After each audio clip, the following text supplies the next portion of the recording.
जैसे परमात्मा ने एक एग्जाम्पल दिया, खुद मालिक ने आके, कुल धनी ने, कबीर भगवान ने, कबीर परमेश्वर काशी में एक धानक बनकर रहा। अब परमात्मा का विधान है कि वो स्वयंभू है, उसकी लीला में लिखा है, वो उसके गुणों में लिखा है, और वो सतलोक से, सचखंड से, जहां भी वो रहता है, हम उसको किसी भी नाम से उस स्थान को पुकारते हैं। अमरलोक कहो, सतलोक कहो, उसको झूलोक कहो, तो वहां से रहता है वो परमात्मा। नर आकार है, राजा के समान वहां बैठा है, सिर पे मुकुट है, सिर पे छत्र है, सफेद वस्त्र है, सफेद कलर है, सफेद ही उसका प्रकाश निकल रहा है उनके शरीर से। करोड़ सूर्य मिला दे, करोड़ चंद्रमा एक रोमकूप की इतनी शोभा है। और वहां सफेद पृथ्वी है, वो सफेद, जैसे यहाँ की पृथ्वी का कितना बालू रेत जैसा रंग है, लाल लाल गेरुआ सा, कहीं पर काली मिट्टी है, तो वहां का सभी मिट्टी बहुत चमकीली है, सफेद है, उपजाऊ गणी है।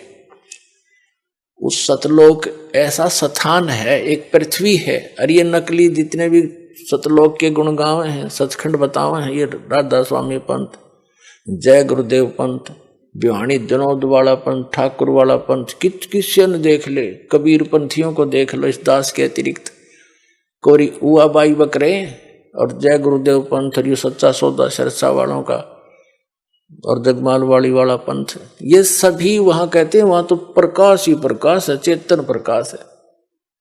और मुक्त जीव वहां जाकर उसमें मिल जाती, लीन हो जाती है, बस जाकर बूंद समुद्र में। एकादा चतुर कबीर पंथी कहता है आत्मा तो डॉट रूप में रहती है, बिंदु बिंदु। खाक देखा उन्होंने परमात्मा को, मूर्ख बना रखा।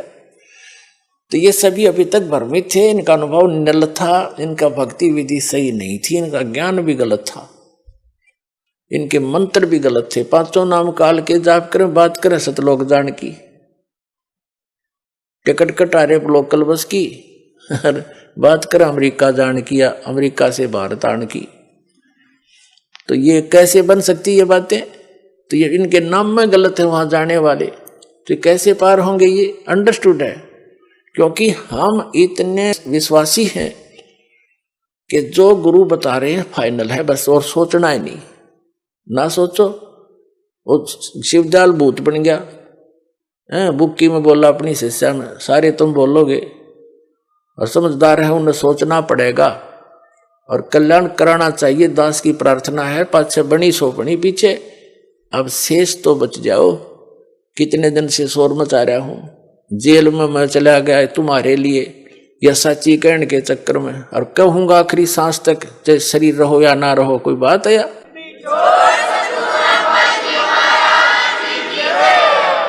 असंग जन्म हो गया हमने धक्के खात्या ने, के बिरान माटी और मुझसे नहीं देखी जाती, क्योंकि दास को वो ज्ञान भगवान ने दे दिया। मुझे कोई दूसरा नजर नहीं आता, पूरी पृथ्वी अपनी सी दिखे है, सब अपने बहन भाई दिखे, क्योंकि हम सतलोक से आए हुए। यहाँ काल ने हमें मूर्ख बनाकर आपस में लड़ा बिड़ा रखा है, हमारे साथ आपस में ये मनमुटाव रखता है। घर घर में कड़ा करवा रखी इसने, सास बहू की बनती ना, नंद बहू का लट्ठम लट्ठा, बाप बेटे का झगड़ा, पड़ोसी गेल झगड़ा, छोटे से बंटवारे पर, किसी किसी काम पर सारा दिन टेंशन ग्रत रखना, इनको दुखी सताना, दुखी करना उस काल का कर्तव्य है, उसका परम धर्म बन गया है कि ये भगवान के बच्चे हैं, इतना सताए दूं और वो भी दुख पाता रहेगा हमें दुखी देखकर। लेकिन परमात्मा के सामने विकल्प यही है कि वो अपना ज्ञान देकर, अपने में आपकी आस्था दृढ़ कर कर, सच्ची भक्ति करा के ही आपको यहां से ले जा सकता है। और ये ज्ञान ये तभी संभव है जब आप स्वयं शिक्षित होंगे। तो अब शिक्षित करना पड़े आपको परमात्मा ने, और शिक्षित करके अब जितने भी संत थे, पंथ थे, धर्म मजहब थे, उनके सदग्रंथ भी विद्यमान हमारे पास, और उनका अनुभव वर्तमान के जितने भी कलियुगी संत महंत हैं, आचार्य शंकराचार्य हैं, किसी भी धर्म पंथ के, वो क्या हमें बता रहे हैं ये आपको मालूम है। और सदग्रंथ दास दिखा रहा है कि ये बताते निराकार भगवान को, किसी से बात कर लो, चाहे हिंदू है, चाहे मुसलमान, सिख या ईसाई है, कहते परमात्मा तो निरंकार है, वो तो निराकार है। वो तो प्रकाश ही प्रकाश है। ऐसी सुनी सुनाई दंत कथा से पवित्र बाइबल आपको दिखा दिया दास ने। उसमें लिखा है परमात्मा ने मनुष्यों को अपने जैसा बनाया, नर और नारी करके उनकी सृष्टि की। तो भगवान निराकार।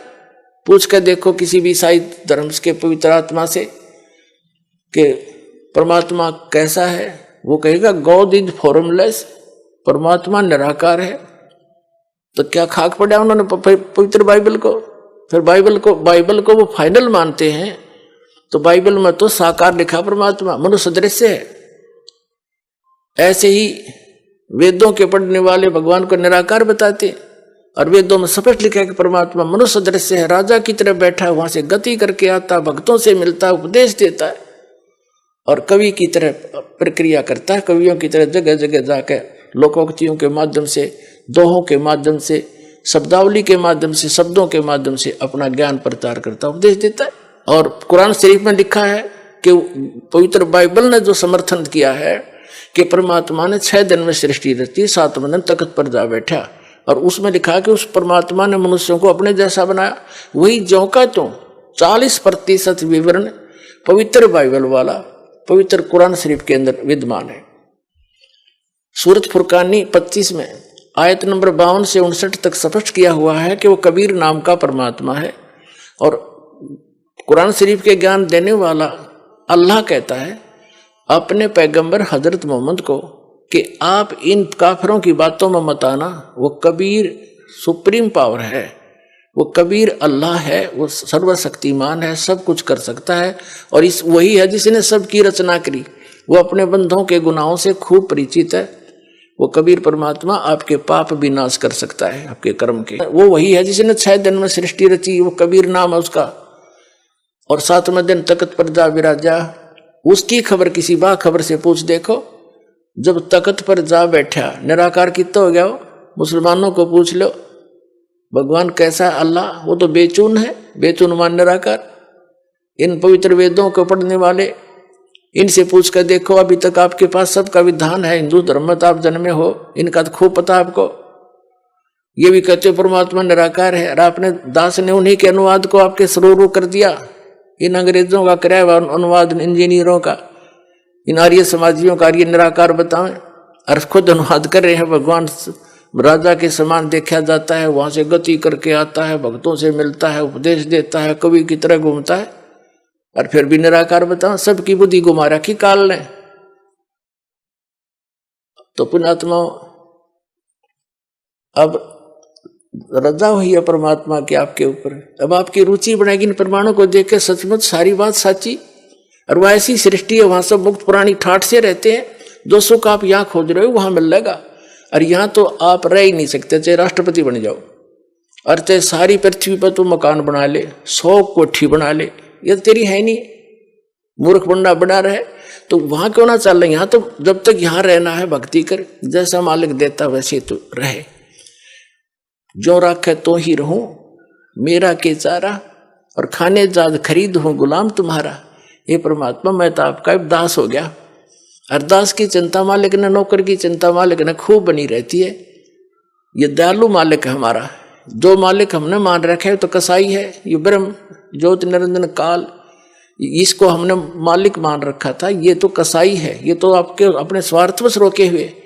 और जब हम दयाल की शरण में आएंगे तो हमारे सारे दुख दूर हो जाएंगे। तो कबीर साहब वो दयालु मालिक है, उसकी शरण में आ गए तो उसको सब पता है, मेरे बच्चे को क्या आवश्यकता है, मेरे नौकर को सब सुविधाएं देता है, क्योंकि उसके अंदर दया होती है। तो हम उसकी शरण में जब आ गए तो हमारी सब समस्याओं का उसको खूब ज्ञान है। हम जो मांगेंगे और आवश्यक होगा वो दाता अवश्य देगा आपको। और हम मांगेंगे बकवाद, क्योंकि भक्ति के मार्ग में चल रहा व्यक्ति को एक पत्थर ठा के सिर पर फिर धरन लगे, उनके कहेंगे मूर्ख। समझदार तो ये कहेंगे क्यों सिर मारे, पत्थर में चल आगे न चलेंगे। तो कहने का भाव ये है कि जो आप अनावश्यक वस्तु मांगोगे, जो आपके ऊपर पत्थर के रूप में होगा और भक्ति में बाधा करेगा इस सफर में, तो दाता वो दे को ना चाहते, क्योंकि आपको आवश्यकता नहीं है उसकी, और हम उसकी आवश्यकता मान रहे क्योंकि हम बालक हैं। तो इस प्रकार पहले दास चाहता है, बुद्धिमान समाज है, बहुत सावधानी से सोचना पड़ेगा आपने। जो किस लिए हम माया इकट्ठी करते हैं, कोठी और कार बनाने के लिए, और बेटा और बेटी के ब्याह में बकवाद करने के लिए, व्यर्थ का खर्चा करने के लिए, और ये बेमतलब के त्योहार चोर बनाकर बम पटाखे बजाकर फंड करने के लिए। तो ये भक्ता के काम नहीं है। ना जाने काल की कर डारे, किस विध ढल जा पासावे, और जिनाते सरते मौत खुड़क दी उन्हानु केड़ा हसावे। हमने नोट ऐसे डर के रहना पड़ेगा कि ना जाने के बिजली गिर जा।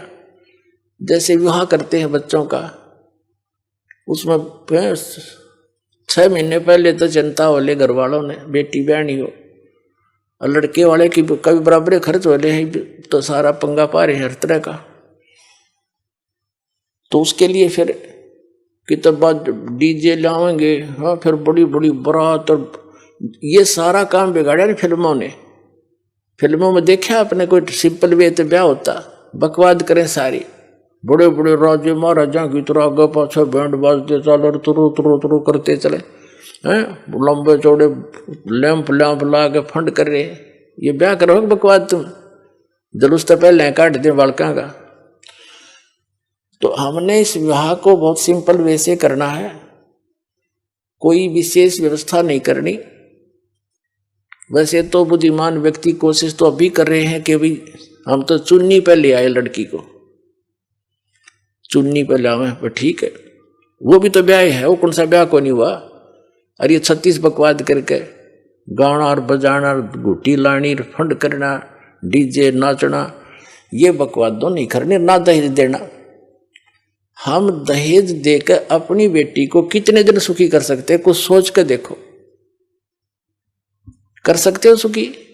बेमतलब का वो बकवाद और भागी निकम्मा बालक है, फिर नो लालच करें जहां सतावा लड़की न कोर जा, वो पीवा घुट्टी रो करते लाओ, बेचारी रो पीट के घर वाले दें, चल बस जाएगा बेटी का बसेगा भगवान ते, और उससे हमने दूर कर रखी, तो वो तो फिर कर्म में बसेंगे जिसे उसके हैं।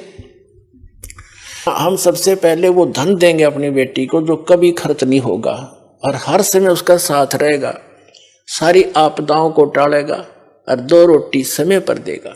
ऐसे हम अपने बेटे को इस मार्ग पर लगाएंगे, वो अपने पर निर्भर होगा, भगवान पर विश्वासी होगा, और ज्ञान होगा कि आज मैं दहेज लूंगा, कल इसका गधा बन कर दूंगा, क्या फायदा लेने का। तुमने उस दरगाह का मैल नहीं देखा, और धर्मराज के तिल तिल का लेखा।